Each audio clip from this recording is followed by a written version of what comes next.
ఖమ్మం, వరంగల్, నల్గొండ పట్టభద్రుల శాసన మండలి నియోజకవర్గ బీజేపీ అభ్యర్థి గుజ్జిల ప్రేమేందర్ రెడ్డి ఎమ్మెల్సీ ఎన్నికల సందర్భంగా పోలింగ్ సరళిని పరిశీలించేందుకు మహబూబాబాద్ జిల్లా నెల్లికుదురులో పర్యటిస్తుండగా ఆయనపై దాడి జరిగింది. ఆయనపై కొంతమంది ఛాతీపై ఇటుకలతో దాడి చేయడంతో గాయపడ్డారు. పోలీసులు, పార్టీ నాయకులు సమీపంలోని ఖమ్మం ప్రభుత్వ ఆసుపత్రికి తరలించగా వైద్యులు చికిత్స అందించారు. ఆసుపత్రికి చేరుకున్న పార్టీ కిసాన్ మోర్చా రాష్ట్ర అధ్యక్షులు కొండపల్లి శ్రీధర్ రెడ్డి, బీజేపీ ఖమ్మం జిల్లా అధ్యక్షుడు గల్లా సత్యనారాయణ మాట్లాడుతూ టీఆర్ఎస్ కార్యకర్తలు ఈ దాడికి పాల్పడ్డారని ఆరోపించారు. ప్రేమేందర్ రెడ్డి శ్వాస తీసుకోవడంలో ఇబ్బంది పడుతున్నారని, ఇలా దాడి చేయడం సరైంది కాదని అన్నారు. 1402లో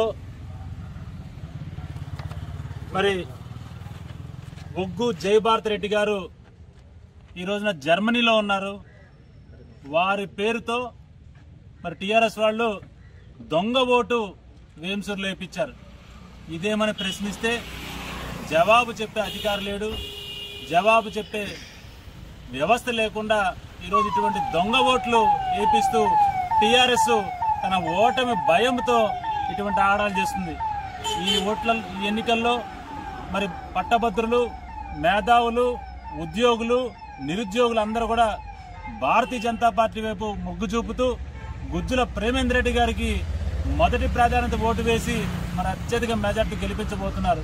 దీన్ని తట్టుకోలేక, సహించలేక కొన్ని చోట్ల ఓట్లు తొలగింపు, మరి కొన్ని చోట్ల దొంగ ఓట్లు వేపిస్తూ ఈ టీఆర్ఎస్ మరి ప్రజల్ని ఏ విధంగా మోసం చేస్తుందో అందరూ గమనించగలరు. అలాగే మరి దీని మీద ఎన్నికల సంఘానికి కూడా